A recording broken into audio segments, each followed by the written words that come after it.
We've got some great patrons. In fact, we had some folks from the National Hockey League Players Association security team in Baltimore recently, and we got together with them. You can see that picture on our Patreon page at patreon.com/thecyberwire. Check it out.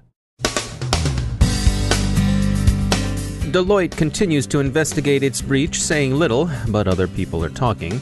The SEC tells the Senate it's deeply concerned about its own breach. Popular iOS and Android stock trading apps are found vulnerable. Sonic drive-ins have sustained what looks like a pretty big breach. Russian influence operations against the U.S. are turning toward local government, religious groups, civic associations, and others at the grassroots.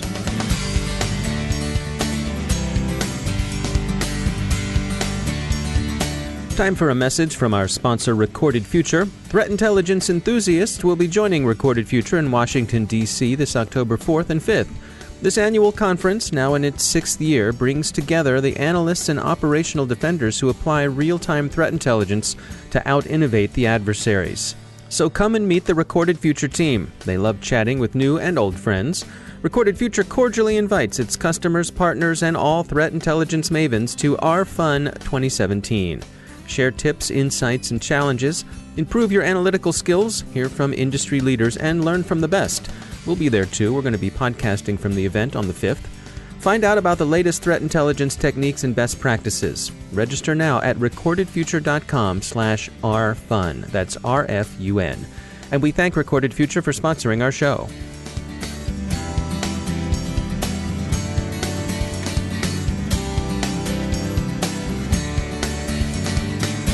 Major funding for the CyberWire podcast is provided by Cylance. I'm Dave Bittner in Baltimore with your CyberWire summary for Wednesday, September 27, 2017. Deloitte continues to say little about its breach, maintaining its position that few clients were affected. Outside observers think the incident involved failure to use multi-factor authentication on an admin account. They also think earlier reports that government organizations were affected seem to have been inaccurate. We heard from experts at Vasco Data Security and Virsec Systems, who offered their views on the incident. Vasco's John Gunn thinks massive leaks of pay card information and social security numbers have flooded the black market to the extent that these commodities have become devalued. There's a glut on the market. Gunn told us in an email, quote, "What we will see now is a continuing rise in attacks on other sources of confidential data that can profit attackers. Material information that could be used, for example, for insider trading or to yield trade secrets is now much more attractive than mere credit card number theft. Firms such as Deloitte that have troves of sensitive non-public information that could be used for illegal trading activity will find themselves increasingly in the crosshairs of sophisticated hacking organizations." William Leichter of Virsec commented that what's critical is to react quickly and close the window of opportunity to limit damage. If Deloitte had set up a security system for a client that didn't detect a breach in more than 6 months, they would be fired, or worse. We asked Mr. Gunn and Leichter some follow-up questions. First, Deloitte has said that only 6 customers were affected, and these only in relatively minor ways. Are there any indications the breach may have been more widespread or more serious? Gunn said, quote, "My guess is that the hackers were likely seeking confidential or inside information that they could use for gain in stock trades or for blackmail purposes. It would be very challenging to make a reliable estimate of how many parties may have been affected. If none of the information taken had any value, then the answer is 0. Leichter had a different take, and he sees the slow response as telling, both in the case of Deloitte and in that of Equifax. He said, quote, "Deloitte has not acted like this is a small or trivial breach. Even if only 6 of their Fortune 500 clients were affected, this still could represent tens of thousands of records. Multiple sources have reported that email servers and administrator accounts were compromised, and the damage could be extensive. But the lack of transparency and slow response from Deloitte, Equifax, and other breached companies creates frustration, confusion, and more distrust." End quote. We asked about reports that credit card information may have been lost. That seemed to be an almost reflexive aspect of early reporting on the breach. It's not clear what was lost beyond emails, but Gunn pointed out the unlikelihood of Deloitte clients paying with credit or debit cards. Quote, "This was not a traditional attack like the ones that we see against retail organizations with massive pools of consumer payment information." End quote. Finally, we asked them whether they had any insight into why it took so long for this breach to become public. Deloitte has apparently known about it for a few months. Gunn thinks the delay is unsurprising. He said, quote, "Corporate network breaches are not like a physical break-in. You don't walk in one day and see a broken door and glass all over the floor," end quote. So Deloitte hasn't necessarily been stonewalling. Sometimes it simply takes a while. As Gunn explained, quote, "It can take many months of complex forensic work to confirm that a breach occurred and to determine the extent of the intrusion and possible damage," end quote. Leichter thinks there are lessons here for public policy. He said, quote, "There is a fundamental problem with most disclosures of public breaches. While there are breach notification requirements in 47 states, there are not strict rules on timelines and how much needs to be disclosed. Many companies fall back on disclosing as little as possible and waiting as long as possible to hopefully manage the fallout. But as we've seen in many cases, the fallout is usually worse if companies delay disclosure, and consumer data can be exposed for long periods without their knowledge. We need to look at the new European GDPR rules, which require notification of any serious breach to authorities within 72 hours, end quote. If you're an employer, no doubt you'd try to strike a balance between respecting your employees' privacy and securing your network. In the U.S., employers have the right to monitor what workers do on company-owned machines, but nobody likes to think that the boss is looking over their shoulder. Still, there are certain kinds of activity that can and should set off warnings. Pornography is an obvious one, but what about radicalization?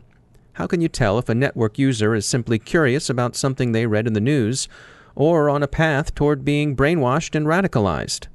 Isaac Kohen is CEO at Teramind, and he offers his perspective. Radicalization starts by a person doing research, essentially, either because they've heard of something or something triggered their desire to learn more about it. And then as they do research, they come to certain websites, certain elements in social media that push them and sort of brainwash them into that material that they want to brainwash. So obviously it's a big problem. Early detection is extremely important. So you want to tackle the problem at the initial research stage. And it's definitely something that educational institutions and even commercial organizations are looking at now. So give us an overview here. If I'm an organization and my employees are using our systems to search, to do research, to just, read things they're interested in on their lunch hour or before or after work, what are my rights and responsibilities when it comes to that sort of web browsing? Obviously, each country has its own rules and laws governing privacy.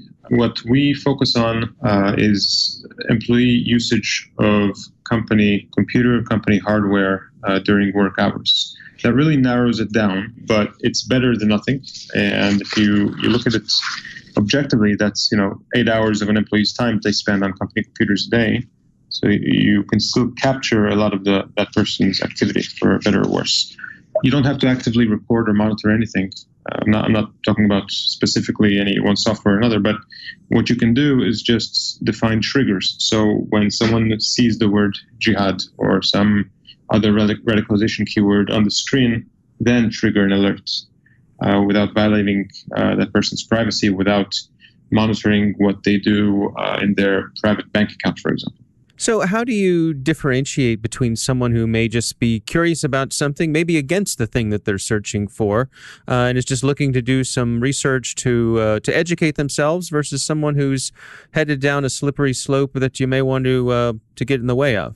Well, the larger the organization, the easier it is, because in a large organization, you'll have a baseline for anomaly detection, right? So if you have a 10,000 person organization, then N%, a very small percentage, but whatever, will be interested in this type of thing and research it. However, if 3% research jihad, but 3 people in the organization research it, 6 hours a day, then those 3 people should be under watch, or they would be the anomalies. So it's not necessarily just a keyword trigger, right? You would also say, well, where is the keyword? Is it in an outgoing email? That might have more weight than just browsing a website.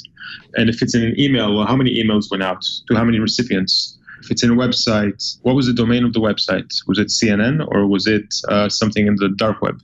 So there are many, many factors you can look at. It's not a simple, has the person seen this keyword on the screen? That would trigger lots of false positives and it will lose its value. If you think about it, it's just as sensitive as investigating someone who might research about suicide. right? It's something that you wouldn't want to tell others. You would want to approach this person in an extremely sensitive way. So you have to mitigate. People get radicalized, people from all walks of life, people get brainwashed. The faster you catch it, the less damage you'll have. That's Isaac Kohen from Teramind. Taking a quick look at our CyberWire event tracker, the SANS Technology Institute has an online information session September 28th, that's tomorrow, where you can learn all about how to earn a master's degree in cybersecurity. That's at noon on the 28th. Coming up on the 9th and 10th of October in Krakow, there's an event being held by CyberSec, the European Cybersecurity Forum. It's called Dealing with Cyber Disruption. ClearJobs.net is hosting a Cyber Maryland Job Fair on October 11th in Baltimore, and UMBC has a Cybersecurity Graduate Program Information Session. That's October 11th in Rockville, Maryland. The International Information Sharing Conference is coming up October 31st through November 1st in Washington, D.C. It's called Cybersecurity is a Team Sport. And we here at the CyberWire are pleased to present the 4th Annual Women in Cybersecurity Reception. That's coming up Tuesday, October 17th, here in Baltimore, Maryland. You can find out more about all these events and how to list yours at thecyberwire.com/events. Moving to another big breach story, the U.S. Securities and Exchange Commission told the Senate that while it's deeply concerned, no personal information was compromised. To most observers, that was never a concern. Exposure of sensitive material corporate information was the issue. One newly reported breach, and it's a large one, does involve that commodified pay card data that weren't the apparent targets of the hoods who hit Deloitte and the SEC. This news comes from the U.S. drive-in restaurant chain Sonic. The breach came to light yesterday as banks traced patterns of fraud to the Oklahoma-based chain. Investigation is in its early stages, but millions of cards could be affected. IOActive took a look at the security of 21 popular mobile stock trading apps and found them wanting. Many didn't require two-factor authentication to access bank accounts. Man-in-the-middle vulnerabilities were common, and some didn't encrypt traffic. Investigation of Russian influence operations in the U.S. continues. The goal is by now clear: disruption and erosion of the trust that sustains civil society.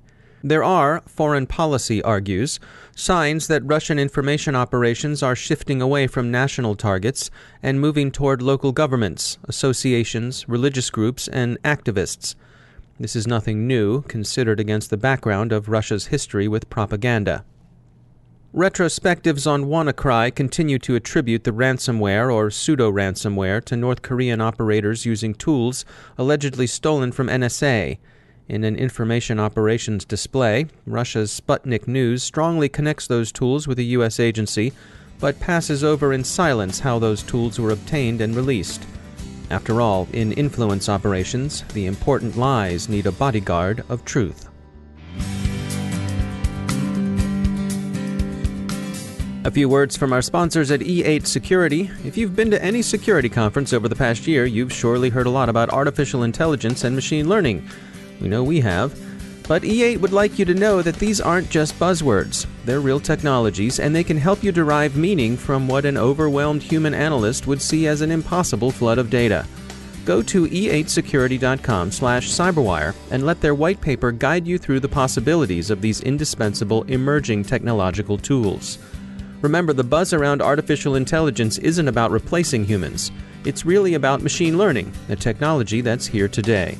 So see what E8 has to say about it, and they promise you won't get a sales call from a robot. Learn more at e8security.com/cyberwire. And we thank E8 for sponsoring our show.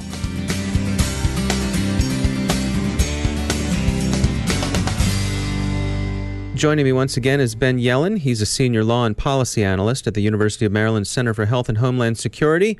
Ben, we saw a story come by via Krebs on Security about a new bill that's trying to improve Internet of Things security standards.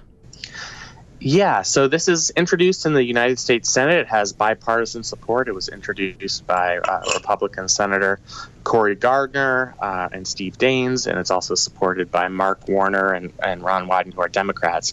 And the bill would direct the White House Office of Management and Budget, OMB, who does government contracting, to develop alternative network-level security requirements for devices with limited data processing and software functionality.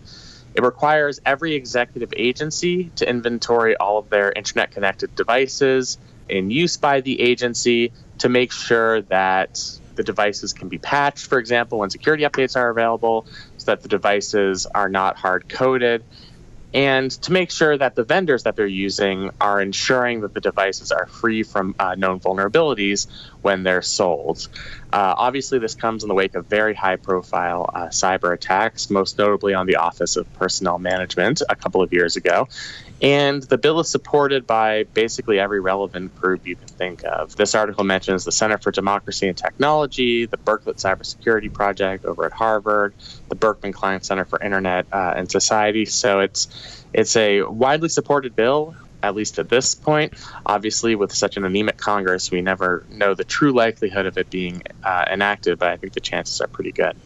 And would this apply to purchases by the federal government itself? So this is really only applying to government things and not necessarily, for example, consumer devices?